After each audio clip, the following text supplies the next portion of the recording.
If you're trying to look at everything all at once, that can be overwhelming. Just because your numbers suck doesn't mean you're going to suck. Because these visuals are so helpful to understand changes in your physiology and your metrics as they respond to changes of what happens in your life, how you're training, how much stress you're exposed to, where you are physically. So I'm going to do something we've never tried before. If I was a novice wearing wearable technology and see that, I would be like, oh my goodness, I'm going to have to do something very down-regulating. The problem with the Apple Watch is that... And we're rolling. Hey, Don, how are you doing today? Claudia, how are you today? I'm fantastic. Although there's something that I want to talk about in this podcast that showed up this morning that is pointing out exactly the limitations of the topic. And we're going to talk about something we're both very interested in. We're both doing it, and it's wearable devices. We've both been in this industry. You've been in this industry way longer than I have. About as long as you've been alive. Definitely a lot more experience. Yeah. But it landed into my life probably about 7 years ago. And at first it completely had taken over. Like I was like looking at everything and anything and trying to manipulate my life around making sure everything is optimized and my data showing that everything's improving. So we want to talk about this tracking trouble. How can people really dive into the data in a way that is adding value into their life without stressing them? And some data statistics that I've seen that only a third of Americans are using wearable technology. And not only that, it's also the people who may need it the most, the people who are high risk of cardiovascular disease aren't using it. And they could really use some tracking in terms of heart rate, HRV. Actually a little shocked at that stat, a third. I would have said it's nowhere close to that. I would say it's a tenth of that. Now let's go back and look at that stat. That stat could I would agree with it if we were including Apple Watch. If we're looking at Apple Watch and Fitbit, and I think there's a lot of people, there's a lot of people that bought an Apple Watch because they wanted a watch that hooked up to their phone. It has all these fitness capabilities, but they don't touch them. Okay. And we can talk about that in the episode, why you would use it, why you wouldn't. I think we probably should. And then you drop down to a group of electronics that are far more accurate or far more targeted. Whoop, BioStrap, Oura Ring. I'm trying to think about what else may go into that category. And I think once someone drops into that rabbit hole, then you're starting to look at someone who's trying to really dig in on this space. And that's where the obsessiveness can come into play. And you got to be careful about that. So yeah, it's interesting. There's a lot of cool, listen, everybody's got a smartphone in their pocket. That smartphone has got some amazing capabilities. I just did a webinar. I recorded the draft of a webinar on talking about heart rate variability for physicians. We do a lot of work with, medically trained individuals don't know the capability that's in that phone. There's really good tech where we can take this phone and I can put my finger on the camera and I can use an app and I can get a really good HRV measurement. Yeah, a lot of people don't know that one. For a long time, I didn't. Yeah.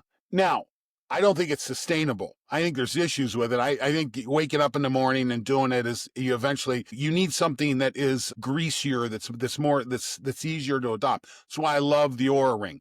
You put this thing on and you forget about it for the most part. Keep it charged, but for the most part, it runs automatic, and that's one of the reasons I love it. And it's very accurate. This is the other buyer beware thing on this technology. Not all technology is accurate. Not all technology will do what the other technology says they can do. And I think that's what triggered this episode, is that I don't know, social media, you saw it, I saw it. There was an article where someone had compared their Apple Watch to their Oura Ring, or someone had compared their Apple Watch to their Garmin. And I'm looking at this, I'm like, okay, am I caught up in an algorithm right now? Because it seems to really be showing up, and I think it could be.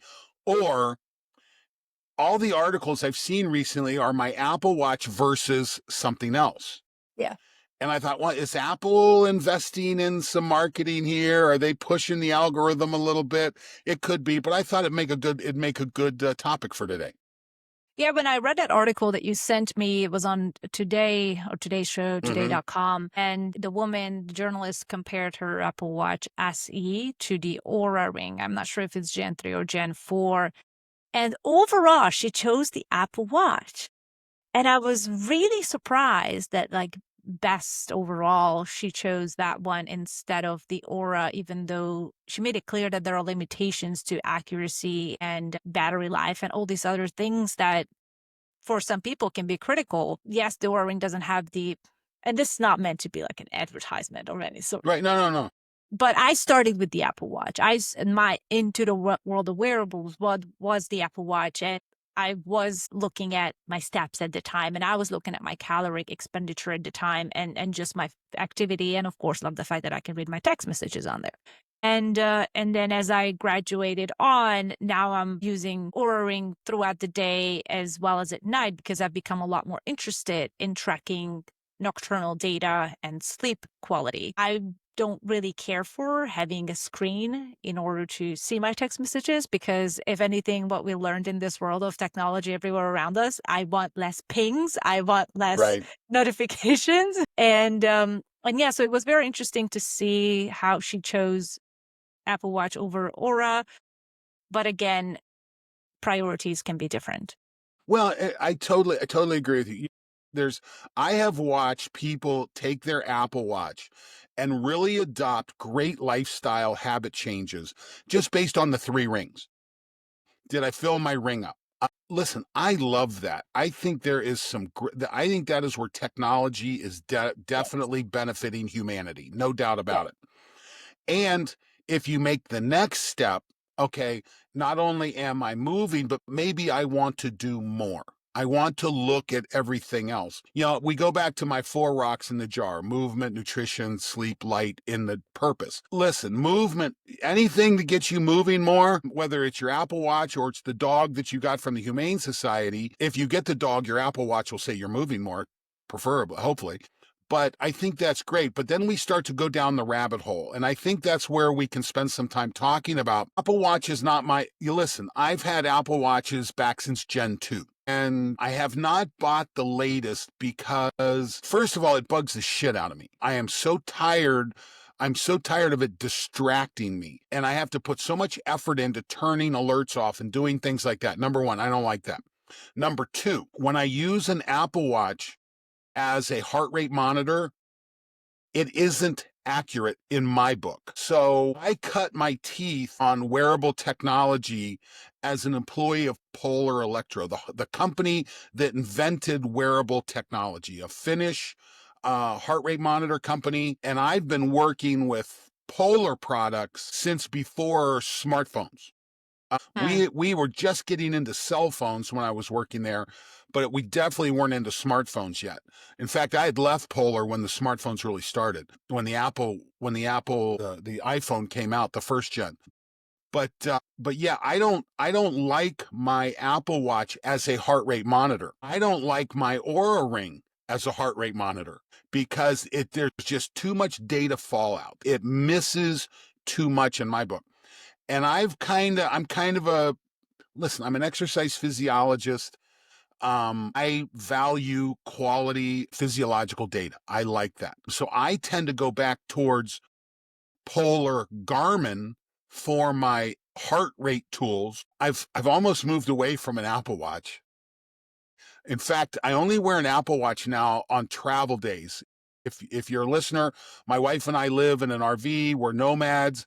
On travel days when we're packing up the rig, I like to have my Apple Watch on because my wife and I use it as a walkie-talkie. That's how we communicate as we're putting the rig together. That's the only time I really wear it. Mainly because it bugs the shit out of me the rest of the time. Number one, but number two is I don't like the data. And so, like you, I read that article and I thought, I don't know that I would agree with that. And I thought we should talk about it. And I agree, a lot of the times the accuracy has always been one of the big questions ever since I got involved and started to become a user of wearable technology because anytime I tried the different ones, it gave me different data. It gives me a different, like, for example, when I work out and I wear both my Aura and my Apple Watch, I get slightly different caloric expenditure. Yeah, If I measure distance, I get different distance measured. If I measure heart rate zones, there are different heart rate zones based on. So it just makes me wonder, like, which one do I pay attention to? Is it something that I truly rely on to, like, religiously? And probably not. But interestingly, you mentioned, and I wanted to double click on the fact that it does encourage behavioral change and positive behavioral change, sure. because there are studies that have shown that people who do use wearable technology do have a better perception of their self-care, of their health, and they are more equipped to improve health outcomes. And of course, it became a very popular thing to use throughout the pandemic, when remote patient monitoring really became a Sure. thing, because it does have premise, but again, it's more about looking at trends over time and compare the device to its own device, not device to another one. But I wanted to ask you, because you've been in this for so long, how is it more accurate to look at heart rate data, like the wrist, the finger, the chest strap? Let's dive into that a little bit more. So my preferred mode is the chest strap. When I exercise, I have a Polar H10 transmitter. I think you buy them on Amazon for $80. And I normally have it hooked up to my cell phone. So Polar has an app called Polar Beat. It's free. And if I go back and pull all of my Polar data out from all the years I've had it, I probably have a record of every workout I've ever done for the last 20 years somewhere on some computer somewhere. Recently, when Polar established Polar Beat, and then they have this thing called Polar Flow that all that data flows up into, it's an excellent platform. So I like the heart rate transmitter. Now there's a couple things. Most people don't like the chest straps. Um, back when I worked for Polar, everyone was complaining about the chest straps. They weren't nearly as nice as they are now. But I always said, when you understand the value of the data that chest strap delivers, you'll tolerate the hassle of the chest strap. This goes back to the behavior change, trans-theoretical model, changing for good, James Prochaska's work. If you're trying to change something, an excellent book is called Changing for Good by James O. Prochaska. And we go into stages of change. There's what's called pre-contemplation, contemplation, preparation, action, and maintenance. When you're in that pre-contemplation, contemplation, and preparation, it's about the difference between hassle and benefit. When the benefit outweighs the hassle, you'll go into preparation. When you go into preparation, the question is, can I do it? It's called self-efficacy. Can I do this? And so I love the tools. Now, if you're just getting started and you want to start to use technology, then your Apple Watch and your 3 rings are excellent. They have very low hassle. They have very high feedback quality. They're very motivating. Don't get me wrong. Okay. If you want to explore heart rate, if you really want to start to go into, I don't mind starting to explore with one of those tools. When you want to use it as your best hammer, I mean, if you're a carpenter, there's a lot of hammers you can use. But there's something to be said for an Estwing 20-ounce checkered face framing hammer. Okay, this hammer is balanced just right. It is really nice. It's got a checkered face, so it grabs the nail when you hit it. I can use a lot of hammers as a carpenter, but there's that one that just fits my hand well, and it's the one I want to work with every day.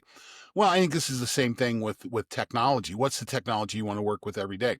For me, um, I like my chest strap. Now let me qualify that. Okay, real quick. I also have a VeriSense arm-based PPG monitor from Polar, which I really like. I mean, that's a really it's really nice.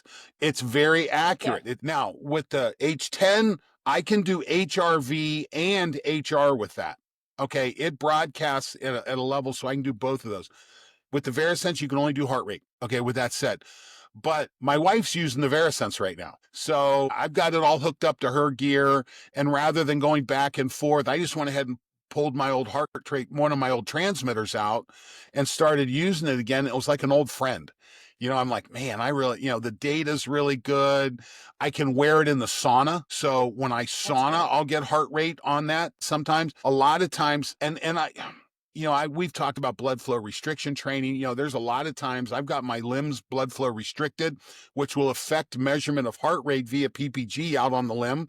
So when I'm back on my chest, it gives me an excellent measurement. It's the tool. You got to get the right tool to fit what you're doing. You know what? If you're not a full-time carpenter, or if you're not a woodworker at a fairly elite level, you might not want to invest in that S-Twing 20-ounce checker face framing hammer. Okay. You might want to just go with the regular, for that you picked up at CVS or something. It bangs a nail just the same as the other one does. But when we start to look at what do I use, and Garmin is just as good. I don't want to minimize Garmin at all. I think their transmitters, their chest straps, their technology is excellent. I just happen to have a history with Polar, and so I kind of keep going. I like Ford. I have a Ford truck. I've had Ford trucks forever. I like my Ford vehicles. I had a Ford Mustang. I had a Ford 66 Fairlane convertible.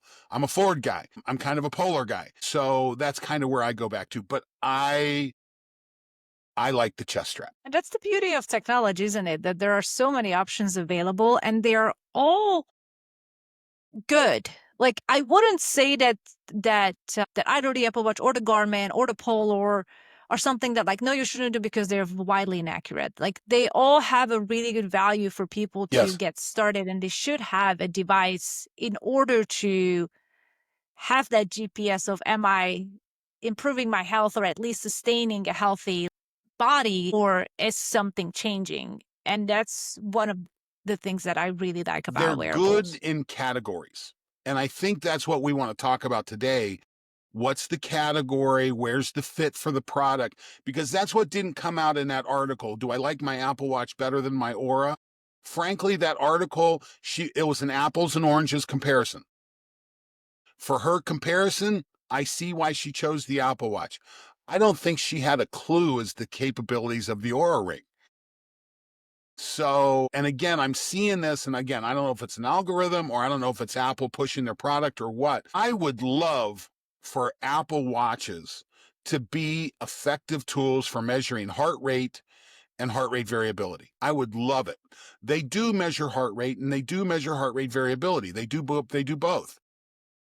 But they don't do so at an accuracy level that I consider effective. I wish Why it do you would. think why do you think that it's not accurate? Is it their sensor or their algorithm? I think it's a couple things. Number one, I think the sensor, where you're measuring on the back of the wrist, you can measure heart rate on the back of the wrist very, very effectively. You can measure heart rate across the skin very effectively. Heart rate variability, heart rate we're measuring in beats per minute, 60 to 120 beats per minute really is the range. Heart rate variability, we're measuring in milliseconds. So we're down to thousandth of a second. So the assessment winds up being, and to measure across the back of the wrist, to measure HRV across the back of the wrist, you've usually got to have an upgraded level of technology. There's usually multiple color lasers in there. There's red, green, and white, which is way beyond the context of this discussion. So it's an upgraded device. Number one. Number two is I have a very effective comparison. I know what I'm not seeing when I'm using that device. For instance, I saw something on being able to set my own heart rate zones on my Apple Watch. I thought, oh, cool. I've been trying to figure that out. So I go in, I set my zones. I'm like, oh, this is pretty cool. Then I go out and do a workout, and I have both my Apple Watch and I have my Polar on. Not even close. They weren't even close. And I'm like, okay, I was excited, but it still Okay. isn't there. Now, the other side of this is when you're measuring heart rate variability, time and place is really important. So when you're measuring HRV, you want to be able to compare the epoch in which you're measuring. So my preferred measurement for HRV is maximal nocturnal measurement. So when I'm sleeping, when does my recovery peak and what is my HRV at that point? If you can't get that, for instance, if you're using one of the devices like Elite HRV or HRV HR, what's it called? HRV for training, on your phone with the camera. You got to do that first thing in the morning. You wake up, you go to the bathroom, you come back, you sit down, you do the measurement. I can't do that. Okay. I wake up, I go to the bathroom, the dog's got to go for the walk. I've got, I'm distracted from the start. I might have done it 6 or 7 times when I was experimenting with the process. This is far superior. The problem with the Apple Watch is they don't have the ability to program the epoch. I can't say measure my HRV. I can't even say measure my HRV at 4 o'clock in the morning.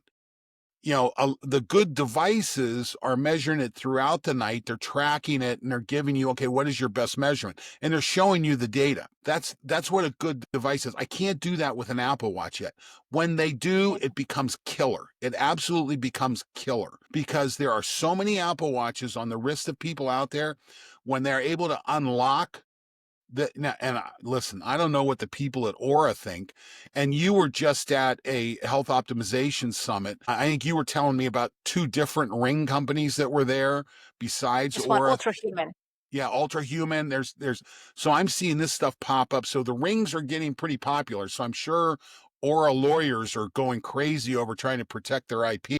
But this is really starting to flood in. It's driving the price down on these things a little bit with the competition. And the tech is pretty good. Now, these other companies, one of the things they have to do is they have to get their product compared to wired ECG. Polar has several published, excuse me, well, this is both for Polar and Aura. They have several published studies comparing the results of their PPG. Now, when I'm wearing a Polar chest strap, it's ECG. That's electrocardiogram. So it's measuring electrical signals from my heart.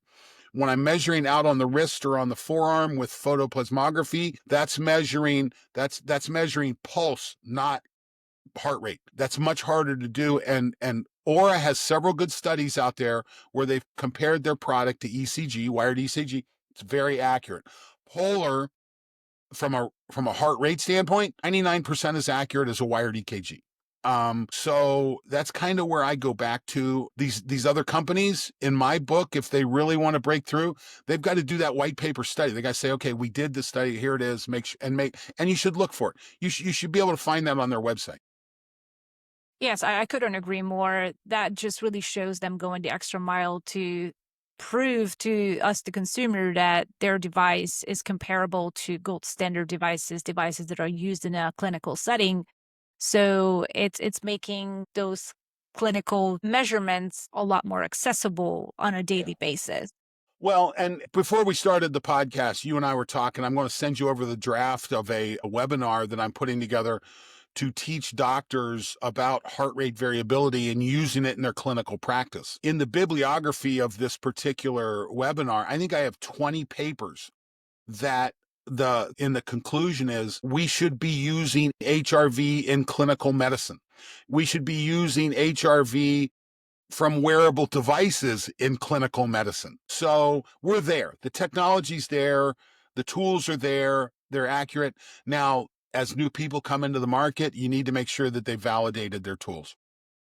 Yes, and of course, it's something that heart rate is quite well understood by now. HRV is still in that bit of a gray area for a lot of consumers, which we talked about in our episode 1. So if anybody is interested in HRV and learning a little bit more about it, dial back to that episode 1 of the 90% Healthy podcast, because there's a lot that we sort of dug into. And I wanted to talk a little bit about what you mentioned. It's fake data versus real data. Like, what are we talking about and how is that relevant? Well, when we start talking about heart rate variability, I mean, we go down a rabbit hole really fast when we're looking at what is the number. So the number that you typically see on this is what's called RMSSD, root mean square of successive differences, which is really a measurement of vagal tone. So when we measure HRV, we get what's called IBI data, interbeat interval, interbeat. What is, I'm blanking on something here. Interbeat interval, I guess. And then we run analyses on top of that. There's what we call time spectrum analysis, and there's frequent spectrum analysis. Okay, so we're already too far down the rabbit hole, right? No, we already lost. Yeah, okay, I'm sorry, but Like, what? that number that you see on HRV is classically what's called RMSSD, the root mean squared Yes. number I talked about, which is vagal tone, which is a great number. It is a great number. I equate it to the speedometer in your car. You're out driving down the road, you go to accelerate, you expect you expect the speedometer to go up when you accelerate. Now, as a practitioner that uses heart rate variability in athletic prep and human prep, there's some times when you hit the accelerator and you don't, and the speedometer doesn't move. So you got to go do some analyses. So I'm usually looking for a device that I can pull other data out of. This is that frequency measure and some of the other time domain measurements that I then start to do my prescription with and do my analysis with. But most people use that HRV number is RMSSD. Body battery, da da da da da da da da da. That frankly, those of us in the industry, we call it fake data. The data, but then they've gone ahead and put an algorithm on top of it to make it more digestible for the layperson. I get it. I'm not, what's the word I'm looking for here? I'm not going to push back against that really hard. In fact, I think recovery numbers and things like that can be good. But the algorithm of one device and the algorithm of another device are different. Okay.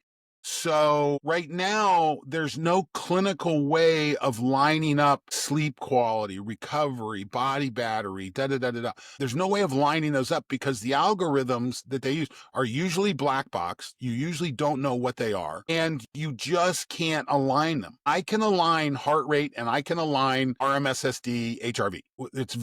The definition is clear. So that's why you got to be careful with some of the what we call the fake numbers. Yeah, it sort of gives people fake confidence or fake scares sometimes where it's hard because at this point you're going to come across where this is the objective data, but subjectively I also might feel a different way. Like for example, this morning I woke up, I felt great, and my aura tells me I have major signs of my biometrics showing some type of increased stress. Mm-hmm. And I'm like, I feel great. I think I slept great. I mean, for my data, what I see, my heart rate was slightly elevated. I mean, it could be because I'm right in the middle of my cycle, so it could be because of that. But I thought major signs generally translate to something a little bit more scary is the wrong word, but like getting a cold or really straining my body with something. So I would expect that at other times. So it was very interesting to see that. And if I was a novice wearing wearable technology and see that, I would be like, oh my goodness, I'm going to have to do something very down regulating and all that. But now I have become a lot more intuitive and I'm able to marry what the data shows and how I feel and sort of take that with a grain of salt where, okay, I see what you're saying. I do have slightly elevated resting heart rate. I did have that across the night. My HRV was my usual. So I might not go and lift super, super heavy, but I'm still going to move across the day and not be a vegetable. So it's interesting to see. And the other way around too, sometimes where I feel not so recovered and rested, but my data is showing me that you have a 92 recovery score. And I'm like, how is that possible? I feel like crap. So it's interesting to see that. And not only that, when it comes to, of course, they look at sleep data, which also something that is questionable without an actual. Or has done a nice job of qualifying their sleep data. Again, that's one of the reasons I like that product. One of the points I want to go back and make here is this. Before we were using wearable technology, when I was working with my wrestling team back 15 through 18, we had a situation where we had measured HRVs. I had 38 guys on the team. We were measuring HRV on 16 of them. My 10 starters and 6 other guys that travel with the starters. So that we didn't have enough money to do technology to do the whole team. We did heart rate on the whole team. We didn't do HRV on the whole team. But we were getting ready to go on a road trip on a weekend, usually wrestle two schools. And I had run HRVs that before practice that day, and we were picking our six, these six extra guys. And I said, Mhm. we're going to need another guy at 150. And they're like, what are you talking about? And I said, well, Cody, his data shows I said, he's got a bug. I think he'll be symptomatic in 48 hours. He's not going to be able to wrestle Sunday because he's going to be symptomatic. And they looked at me like, what are you know, what are you doing? What are you talking about? But we took the extra 50-pounder 2 days. So Cody wrestled Friday, Saturday, Sunday, he was symptomatic. He had the flu. He was back in the hotel. And they looked at me, they go, this is the beauty of wearable tech, is that Future teller. it will see symptoms before you feel them. Okay. And when you learn to pick those up, man, it's gold. It is just gold. Now there's some times you'll flat miss them too. But that's so it's an idea is like, do I this time of year, listen, I'd be paying attention to what's allergies. This is allergy season right now. You could be having a big allergy response to something blooming out there in the desert. Um, I noticed it. My wife Laura is much more susceptible to allergens than I am. And Mhm. I've been watching her kind of pop here for the last week. We're up in northern Indiana. It's not quite blooming here yet, but it's just right pre-bloom. We were down in Pittsburgh last weekend to see my daughter, and Pittsburgh is bloomed out very nicely. And boy, you could just see it in my wife. I mean, the allergens were really kicking. So, yeah, the technology, a lot of times you can help you see things before you feel them. The other side of this, okay, and I want to emphasize this. I've had wrestlers that we've had horrible measurements. Okay. We wake up in the morning of a match. We do their measurement. I'm thinking, oh my God, what's going on here? My God, they wrestled like a machine. I'm like, okay, that's a great little surprise. Just because your numbers suck doesn't mean you're going to suck. But you've got to learn to interpret this and see where it goes. It is not, what's the word? It's not prophetic. Okay. It's not a prophecy. It is information to use along. Yeah, I use it as a feedback loop, and I think that's what we talked about it in that HRV episode too. Well, where you use it as a feedback loop to be able to make more data-driven decisions in the future. How what you're doing today will show up in your data overnight, and then you'll see it in the morning, and just kind of see how X led to Y and Z. And one of the things that I wanted to pedal into is for people to know their why. Like you should know your why. Why are you tracking? Are you tracking to get stronger? Because then you may be looking at different type of data. Are you tracking specifically to recover faster or sleep better? Because then you really should hone in on one type of data for at least a few week period and see how that changes based on your behavior and adjust behavior accordingly. Because if you're trying to look at everything all at once, that can be overwhelming. Yeah, absolutely. You know what? I want to share something here real quick. I want to show. So I've pulled up my HRV data on the Heads Up Health platform. So I'm going to do something we've never tried before. I'm going to try and share my screen. Yeah, fair screen. So let me go see if I can grab that screen. There it is. So can you see it? Yes. Okay, so what you're looking at is a 6-month graph of my activity data. Okay, so this is looking at my Aura Ring. And my Aura Ring, one of the things I like about these platforms, I always wear a polar heart rate monitor when I work out. My polar heart rate monitor it loads the data into Apple Health. Aura goes into Apple Health and gets it and pulls it back out. So that's one of the reasons I kind of like this platform because it pulls my favorite tools together. But what you see here over this last 6 months, you'll see number one, you'll see that my activity goes in phases, right? Well, we're nomads. I live in an RV, and about every 3 weeks, we move, which means I got to pack up my stuff. We move, I got to get it unpacked and so forth. So that's what you see there. Now, what you see here in February, what happened in January, my daughter and I went skiing out west. And it was a big deal for me because I wasn't sure I was going to be able to ski again because of my knee and an infection that I had. Mission accomplished. I skied for 2 days. My knee felt really good. My only limiting factor is my fat ass at that point. So I said, okay, I'm going to really concentrate on getting myself in shape. You'll notice that for February, I went ham. Okay, I said, okay, I'm going to get this in. There's a bunch of, and I can go pull up all the heart rate data on this too. But I had a great February. Now, let me turn on HRV scores. And this is something that I have been looking at now for a little bit, and I'm going to smooth the data. I want to go to advanced view because there's too many jaggedy jags in there. So I want you to look at these two time periods. So this February, I see this nice rise in activity, and boy, there's a nice rise in my Aura HRV as well. Like I'm pulling averages at night in the 90s on occasion, which for That's me is nice. really high. So I'm like, oh, this is really cool. Now I'm going to turn on one more. I'm going to turn on my nighttime resting heart rate, which would be a representation of VO2. As my activity went up, my HRV went up, and my resting heart rate went down. Exactly what you're looking for, right? Isn't that cool? Now let's go out and look in March and April. I see a similar rise in activity, but my HRV drops. Okay. I have stress in my life right now. I have a lot of stress because of employment and the things that are going on. So I have a lot of stress coming from that standpoint. And I actually see a rise in my nighttime resting heart rate, my VO2. So there's a couple things going on here. I'm trying to figure this out. Number one, Claudia, this whole period here was at altitude. We were up in Lake Tahoe, about 7,000 feet.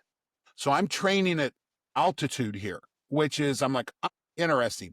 This is, we're down at sea level. And so there's stress, there's a change of environment. I've also not been using, so this, I did most of this work with my Concept 2 ski erg, the ski machine. I would do Yeah. 45 to an hour on my ski erg, usually blood flow restricted. This is mainly done on my bike ergometer. And I'm like, am I responding well? But my point is this: I may not have the answer right now, but I can run little mini experiments by simply wearing my Aura ring at night, wearing my transmitter when I work out. I'm now able to go pull together this kind of data that I can make these decisions with, and I can go back and see that. But I thought that's kind of cool, don't you think? It's just like my eyes popped wide open. This is so interesting for somebody. I'm not per se a numbers person, but I love when it comes to looking at your data The in terms visuals. of Yeah. trends, Yeah. because these visuals are so helpful to understand changes in your physiology and your metrics as they respond to changes of what happens in your life, how you're training, how much stress you're exposed to, where you are physically. It's very eye opening to see. And that is something that I think people need to pay more attention to, as opposed to just night after night scores and data, but really these trends, and because those show you the big picture.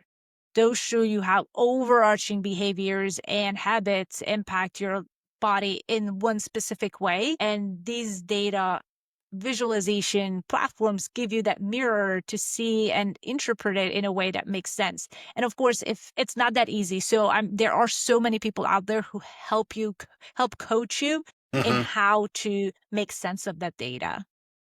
And that's the beauty of a coach. I don't know if you coach people. I know I do on a regular basis. I like platforms like this because I worked out. I worked out. There is so much context in that. One of the things that I think the listener should really pay attention to, if you're a no, no, I was getting ready to say, are you a novice exerciser? I don't care if you exercise today. I don't care if you're an Olympian. There is value in zone 2. Okay. This is what's so important. And we're learning it more and more. We're starting to see other data come out and support this. There's value in zone 2. And Claudia, you don't know if you're training in zone 2 unless you have a heart rate monitor on. Period. End of story. Yeah. So, That's one thing that I really enjoy looking at, whether I'm in zone 2 or zone 3 or maybe zone 1. So I've sort of navigated away from looking at how much calories did I burn to which zone were my heart rate in. It's interesting. The more you understand what's relevant in context to your goals, then you start to look at the data that reflects that effort more than what you used to. Yeah, and at the end of the day, you either are performance oriented or longevity oriented. I think you're in, I think that's what's driving one of the two. And maybe we should do an episode on the physiology of zone 2 training. I think maybe we should do that. That would be interesting. But the thing for me, I've had two experiences in my life. When I first started looking at what we call threshold training, which is the top of zone 3. So zone 1 is typically when you're at rest and moving a little bit. There's zone 2. Zone 3 is working up towards what we call your anaerobic threshold. This is where you stop using 100% oxidative energy and start to use some glycolytic energy. You start to produce some lactate. And we could do an episode on this. Maybe we should. I was working for Polar at the time. I'm an old wrestler, and if our faces aren't on fire when we're training, we don't think we're working. Okay. Literally, it's like, okay, go, you hit full gas and you go until you run out. And then I go out to Colorado Springs to Chris Carmichael's school. Chris Carmichael was Lance Armstrong's coach. At the time, I've got a master's degree in exercise physiology. I've been teaching exercise physiology for 10 years. And I learned a concept of threshold training, the top of zone 3, 10 years after I'm 20 years after I'm out of grad school. I still don't think they're teaching it yet. That's kind of where it's at. And I come home and I modify my training habits. And I start doing only zone 3 work because I was normally a zone 4, zone 5 guy. Again, I'm a wrestler, face on fire kind of thing. I start doing zone 3 work and I start seeing my watts per heartbeat improve dramatically. So watts is workload, heartbeat is how much effort. So as you get more fit, the amount of effort to do a certain amount of work drops. I raise my heart rate up and boom, boom, boom, boom. It's an outstanding training regimen. That was zone 3. I go 30 years later and we start, and again, I'm going third of my life. I'm 65. I'm 60. What am I? 63 now. I turned 63 in July. I'm not the 20-year-old college wrestler I was. I'm not the 40-year-old pretty fit dad that I was. I'm now a 63-year-old dad, but in the third of his life. And I had a major health scare with that infection in my knee, life-threatening event. And I've been working my way back, and I had to give myself compassion. And I said, okay. And I start to hear the data on zone 2 work, zone 2 work. And so I started to do zone 2 work. And all of a sudden, I see my KPIs move. My 3 KPIs, we've talked about it before: nighttime resting heart rate, nighttime resting HRV, and watts per kg, a watts per heartbeat in my training. I see all 3 of them move using zone 2 work. Mhm. And again, if you would have told me to do zone 2 work 20 years ago, I would have said, you're such a wimp. Now get out there and do it, and when I gave myself compassion and said, you don't have to judge your workouts based on the pile of sweat next to the bike or under the bar. Judge your workouts based on these 3 KPIs was huge, huge for me. So, but let's go back to the episode. I use my heart rate monitor to get my heart rate while I'm working out. And I have that recording. And again, it's inexpensive. It's $85 for the transmitter. The apps are free. It's really inexpensive. I use my Aura Ring to catch 2 of my other KPIs: nighttime resting heart rate, nighttime resting HRV. So those are the 3 KPIs that I start to play with and pay attention to that you saw in the graph. And the fact that I ski at 63, when I skied with my daughter this year, it was a big deal for me because my parents would have never been able to do that with me. And you know what? I want to ski with my grandkids. I want to Yes. coach my grandkids. I want to do that. I want my health span to extend right up to lifespan. Um, so it's using these tools to work your way through it can really be effective. And as we come to the end of it, I wanted to leave our listeners with a 1% shift, but rather something that they can start to learn how to use the data in a way that gives them value in terms of how their behaviors are impacting their health. And this advice comes from, I have participated in studies where we used wearable technologies to look at how an intervention impacts certain biometrics, and across the board, very effective yet not that long sort of study design would be for someone to look at, okay, don't change anything about your life for 2 weeks, mark when you start, and then take 4 weeks where you are changing one behavior, whether it's something about your nighttime routine, maybe like stop eating 3 hours before bedtime. And then throughout those 4 weeks, have that one change only, and look at how your data changed throughout that 4 weeks compared to the previous 2 weeks or the data you had previously. And then again, see how the following 2 weeks might show up if you keep that change or maybe go back to your usual time or usual habits. And do so, but give yourself compassion. Okay. Yes. Life, okay, life kicks in. You're gonna somewhere in life. If you're a mom with kids, those kids are little germ machines that drag germs from other places into your home, and you're going to get sick. Period. End of story. That's the way it works. Give yourself compassion. As you exercise more, eat more nutrient dense food, sleep better, get light on your skin, you'll have a better immune system. So it may not kick in as much. So, but yes, pay attention to it. And I would say start measuring something. If you're not paying attention to it, your car has an odometer on it. That odometer usually triggers you to change your oil a certain amount of times. You don't look at your odometer unless it's a long trip and you're trying to figure out how far I drove today. But so you want to create odometers for your body. And again, this is where the tech comes into play. And so whether it's an Apple Watch that's looking at overall activity and motivating you to do that, whether it's an Aura Ring or another device, start measuring. Just and don't go crazy with it. You'll see I spend a lot of time looking at the last 6 months, not last night. Okay. I make decisions based like that. I'm now I got these two nice little epochs in there, altitude, not at altitude. I'm like, this is interesting. Now I've got a bunch of stress differences in here, and I need to add some work back in that's similar and see if that moves. But I'm not looking at my numbers from last night. I said to my wife this morning, she had to go to work really early this morning. The dog was being a pain in the ass last night. It got spooked about something, and I finally said to her, you sleep in the bedroom. I'm going to close the door. The dog and I are going to go sleep downstairs." She woke up this morning. I go, "How'd you sleep?" And she says, "Oh, I had an 88 sleep score." And I'm like, "Okay, great decision last night." Okay. Because I had a 56 sleep score. And because I was I don't know, again, I don't know what had the dog all upset, but Yeah. I had to take care of the dog. And better, she has a good night's sleep to go to work, and then just one of us had a good night's sleep. And you know what? I'll manage my day with caffeine.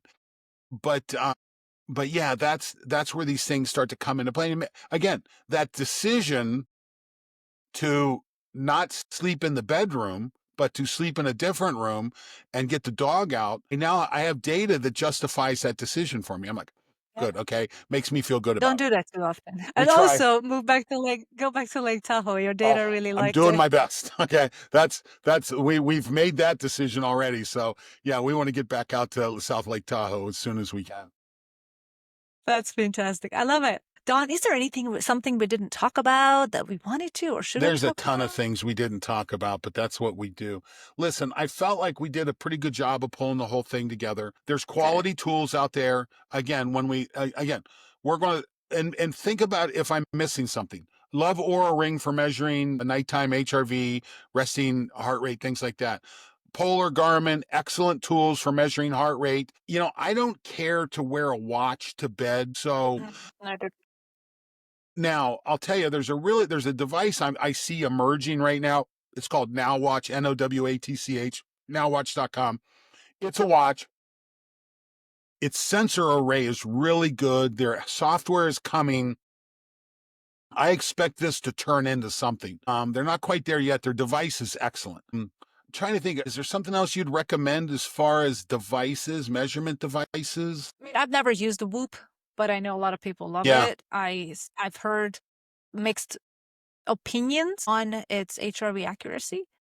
So I don't have an opinion. I haven't used it. I'm on the same page. I'm not a person who uses a watch to sleep. Plus the battery life on watches are not great. So I'm definitely more of a Yeah, I'm trying to think that your Apple Watch, kind of a 30,000 foot look, but your granularity is not really great. But it can be motivating. Maybe you start with that. And I think Apple's done a great job of putting that out front and people getting motivated. I think they've done a nice job there. Polar, Garmin. Listen, Polar are the OGs. They're the ones that started it. That's an excellent product. It's an excellent company. You can't mess with those. Garmin has done a great job. I've watched them use their heart rate monitor division is a rounding error to the size of the company. I mean, they Mhm. do amazing things with that company. Their wearable device. My nephew, who was a naval special operator, he loves his Garmin. I forget which one he has, but it's one of the high end Garmins. It's kind of like the Polar Grit. Those are great companies. Aura is still my recommendation for HR. You know what? We need to probably do an episode on technology that we use to modify all these things when we look at things like what sort of heart math and tools like that. But I think start measuring. That's a good place to start and see what happens. You know what? I was talking to Chuck Hazard the other day, and Chuck was raving about the Google products, the Google Watch, and its ability to measure heart rate, HR. I mean, he was raving about it. So, based on Chuck's recommendation, I'd say it's a good choice. Yeah. I'm an Apple person. We have, if listen, I love the old Motorola phones, the flip phones and stuff like that. But I like FaceTiming my daughter more than that technology. So, I'm Yeah. sticking with FaceTime right now instead of going to the other. Yeah, and there's of course the ultra human ring, which I think it has a very. I think the technology is up there, and I think they are comparable to what we're looking at with these other rings. And of course, there's the Fitbits, but I've never used the Fitbit really, so I'm Yeah, not sure I'm not a where huge they fan. are. Yeah, It reminds me of the old step counters that we used yeah, in physical education 30 years ago, which was yeah, 30 years ago was great. I'm not no one I talk to in this space is still using a Fitbit. yeah, And most of the people I talk to have moved on from the Whoop. So just for what it's worth. yeah. Cool. Well, if you listeners have any questions about data, how to track it, how to look at your trends in whatever device you're using, both Don and I are very happy to help you figure that out or direct you to the right direction. And start tracking and start looking at trends over time, over a week, over months, over a year, depending on how long you've had a device, because those are the true insights to how your behavior is impacting your life from a grand scale point of view. Yeah, and you can reach out to us. You can either reach out to us on Instagram across our 90% podcast. There, you can go to my website, Train, Recover, Win. You can leave a note there. Claudia, do you have a website?